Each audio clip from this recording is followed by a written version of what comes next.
E aí, meus queridos, vocês estão se preparando para a prova da EFON? Agora a gente vai ver um assunto de uma importância fundamental na prova, sempre cai questão sobre isso, que é o movimento uniformemente variado, ou conhecido como MUV. Então vamos começar nossos estudos. Vamos falar agora sobre aceleração média, que é um conceito muito importante dentro aí do movimento uniformemente variado. Então vamos ver um exemplo. Você repara aqui que a bolinha ela começa o seu problema, o seu movimento, já com uma velocidade inicial de 4 metros por segundo. E 2 segundos depois, a sua velocidade cresceu de 4 para 12 metros por segundo. Então por isso é que existe o conceito de aceleração, porque a aceleração nada mais é com que a rapidez com que a velocidade de um corpo vai mudar. Tudo bem, ela mudou de 4 para 12, mas o quão rápido isso aconteceu? Então é a aceleração que vai dizer o quão rápido foi essa mudança da velocidade do corpo. Então nesse caso, a variação da velocidade foi de 4 para 12. Então, fazendo aqui o ΔV, né, a variação da velocidade final menos a velocidade inicial, 12 menos 4. Então, a gente teve uma variação de velocidade de 8 metros por segundo em apenas 2 segundos. Então, está aqui o conceito de aceleração. Ele vai dizer para mim o quão rápido essa velocidade mudou, né? Aqui o ΔT, obviamente, é o intervalo de tempo que aconteceu essa mudança da velocidade. Então, substituindo os valores, a mudança da velocidade foi 8 no intervalo de tempo de 2 segundos, portanto, a aceleração é de 4 metros por segundo ao quadrado. O que isso quer dizer? Que a cada segundo a velocidade está aumentando de 4 metros por segundo. Então, esse é o significado. A cada segundo, a gente tem um aumento na velocidade de 4 metros por segundo. Vamos conferir? Repara aqui que no instante inicial a velocidade é 4, não é isso? Isso aqui no tempo inicial, que é o tempo zero. Ok? No tempo zero. Bom, 1 segundo depois, essa velocidade, já que a aceleração ela é 4 metros por segundo ao quadrado, significa que essa velocidade tem que crescer 4. Então, de 4 mais 4, essa velocidade passa a ser 8, certo? E aí, 1 segundo depois, essa velocidade tem que crescer mais 4. 8 mais 4 dá 12. Então, certinho. 2 segundos depois, a velocidade passou de 4 para 12. E por que é metros por segundo ao quadrado? As pessoas sempre têm essa dúvida. Por que aparece esse tal do quadrado aqui na unidade? Porque, olha só, mudança de velocidade ela vai ser medida no sistema internacional por metros por segundo, divididos pelo tempo. E o tempo no sistema internacional é segundos. Então, aqui a gente tem uma fração dividido por um número. Como é que a gente resolve isso? Repete a primeira fração e multiplica pelo inverso da segunda. O inverso de S é 1 sobre S. Então, essa conta fica metros por segundo vezes 1 sobre S, m vezes 1 dá m, e s vezes s vai dar segundo ao quadrado.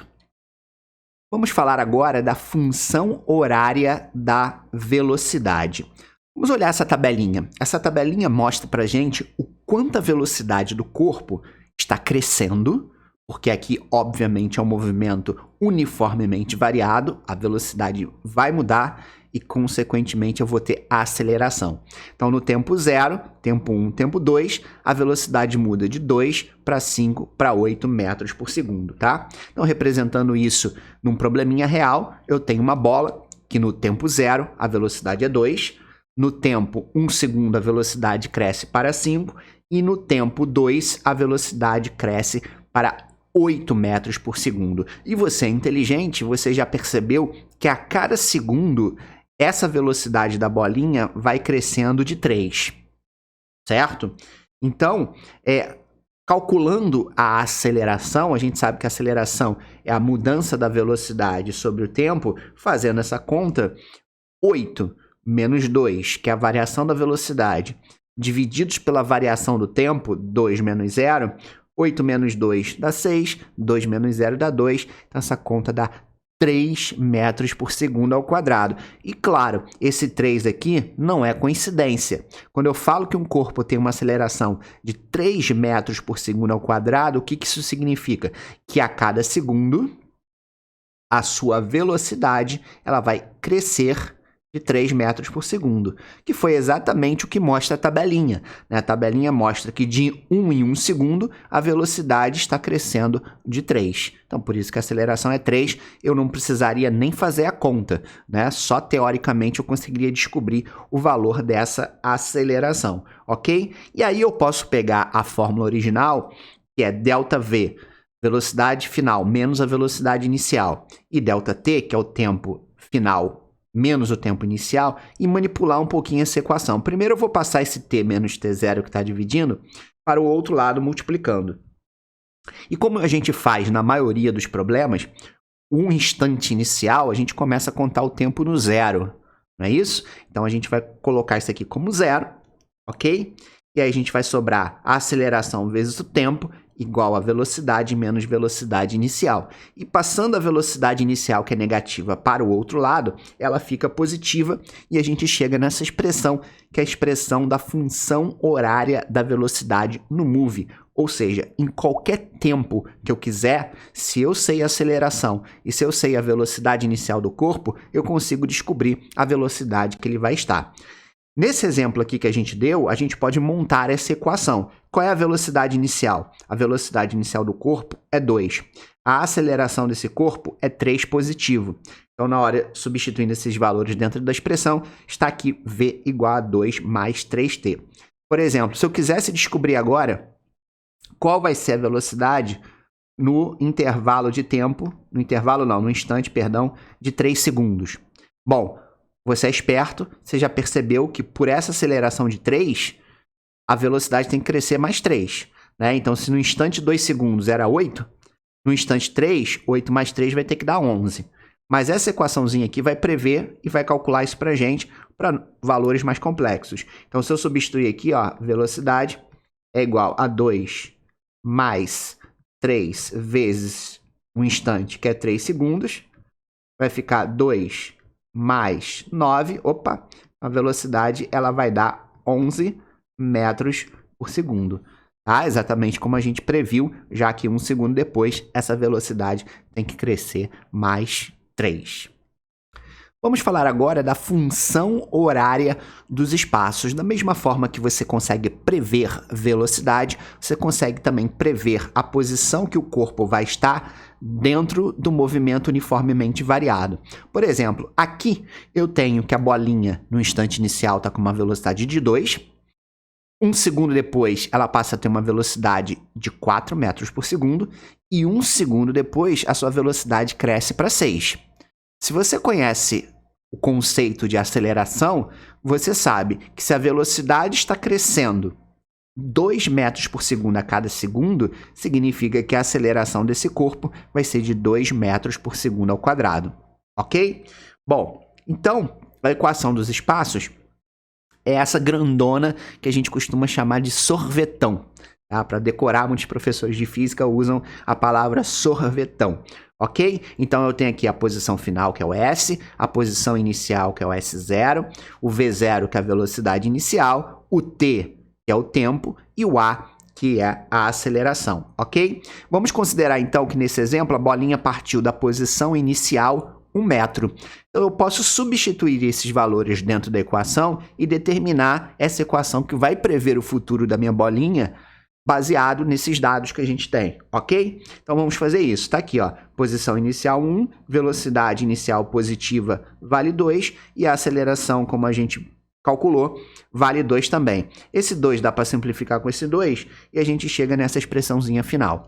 Então, S igual a 1 mais 2t mais t ao quadrado. E agora eu posso montar essa tabelinha. Eu posso descobrir no instante 1 segundo, no instante 2 e no instante 3 qual vai ser a posição que o corpo vai estar. Basta que eu pegue cada instante e substitua dentro da letra t, porque t quer dizer instante de tempo. Então, vamos fazer isso? Então, para o tempo igual a 1, aqui, 1 mais 2 vezes o t, que vale 1, mais 1 elevado ao quadrado. faço essa conta e descubro que a posição que ele vai estar aqui, ó, vai ser de 4 metros. Ok? E aí eu posso colocar aqui, ó, 4 metros. Então ele partiu de 1, um segundo depois ele vai estar na posição 4. No t igual a 2, substituindo agora, em vez de t igual a 1, t igual a 2 aqui, t igual a 2 aqui, a gente substitui, faz a conta e descobre agora que a bolinha vai estar na posição 9. Então repara que realmente a cada segundo, né, a bolinha está andando cada vez mais, né? Você vê que aqui no primeiro segundo ela passou de 1 metro para 4 metros, então ela andou 3 metros. E agora, um segundo depois, ela não vai andar só 3 metros. Como a velocidade dela está aumentando, ela vai andar uma distância maior. Então, realmente, ela andou de 4 para 9, ela andou 5 metros aqui, ok? Ainda consigo prever agora aonde que ela vai estar no terceiro segundo. Basta eu trocar o t por 3, né? Então, vamos fazer isso. Trocar aqui o t por 3 segundos e substituir dentro da expressão da função horária dos espaços e achar agora que ela estaria na posição 16 metros. Então, essa é a função horária dos espaços ou da posição no movimento uniformemente variado. Serve para a gente prever o futuro, ou seja, descobrir em que posição que o corpo vai estar em qualquer intervalo, em qualquer instante de tempo que eu quiser. Bom, agora a gente vai falar sobre a equação de Torricelli. A gente já aprendeu dentro do MOVE que existem duas equações. Uma é a equação da velocidade, V igual a V0 mais AT. Então, essa equação depende do tempo. Já existe a equação horária dos espaços, que é a sorvetão. S igual a S0 mais V0T mais AT ao quadrado sobre 2. Ou seja, a sorvetão também tem o tempo. Só que existem situações dentro do movimento uniformemente variado que eu não vou ter o tempo. E mesmo assim eu consigo calcular o que eu preciso. Por exemplo, aqui, a bolinha ela partiu com uma velocidade inicial nula. Ela tem uma aceleração de 2 metros por segundo ao quadrado. E depois de um tempo, que eu desconheço, ela vai atingir uma velocidade de 4 metros por segundo. Se eu quiser saber a distância que ela percorreu, eu vou conseguir? Em tese, utilizando aquelas outras duas equações, eu não conseguiria, porque eu não tenho tempo. Repara que eu não tenho tempo em lugar nenhum. Mais a equação de Torricelli, que é essa aqui, velocidade final ao quadrado igual a velocidade inicial ao quadrado mais 2 vezes a aceleração vezes a distância percorrida, repara que em nenhum momento, nenhuma letrinha dessa representa o tempo. Então, com essa equação de Torricelli, eu consigo resolver esse problema mesmo sem ter o tempo que ele gastou daqui até aqui.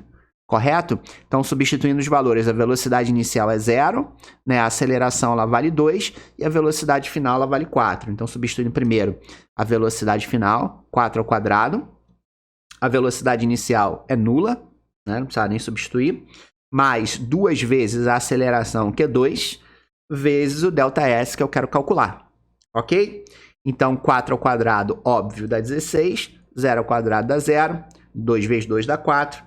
Então, a gente tem 4S. E o 4 que está multiplicando passa para o outro lado, dividindo.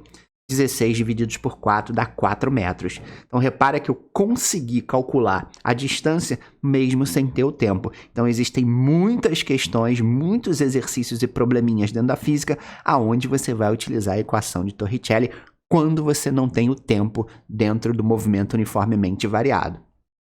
Agora a gente vai falar de um teorema, que é um teorema que muita gente esquece, porque é um teorema obscuro, já que ele não é tão utilizado assim, mas claro, a gente precisa saber para resolver certas questões, que é o teorema da velocidade média. Vamos ver esse exemplo aqui. Vamos supor que eu tenho um movimento onde a bolinha começou com uma velocidade de 2 metros por segundo e depois de um tempo que eu desconheço, ela passa a ter uma velocidade de 6 metros por segundo. Então, claro, isso é um move, porque a velocidade está mudando e tem aceleração. E repare que eu também não sei qual foi a distância que a bolinha andou. Mas se eu quiser calcular a velocidade média nesse trecho, será que eu consigo? Bom, a gente sabe que a velocidade média, a gente precisaria de duas informações, né?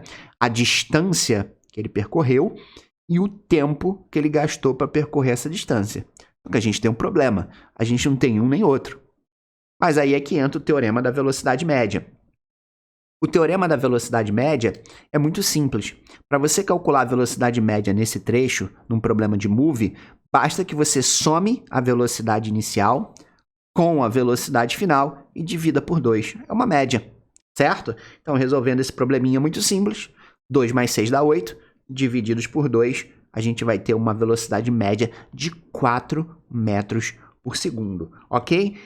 E tem muito probleminha que é comum você combinar as duas equações. Ou seja, aqui, já que esse lado esquerdo do teorema é a velocidade média, e velocidade média é ΔS sobre ΔT, em algumas situações você vai substituir o ΔS e ΔT aqui. Por exemplo, ele vai dar o tempo e você consegue calcular a distância, por exemplo. Ok? Ou ele vai dar a distância e você consegue calcular o tempo. Então, é muito comum, então é só gravar o teorema, que é muito fácil, né? É só somar as velocidades e dividir por 2 e lembrar, óbvio, aquela equação simplesinha que velocidade média é distância sobre tempo.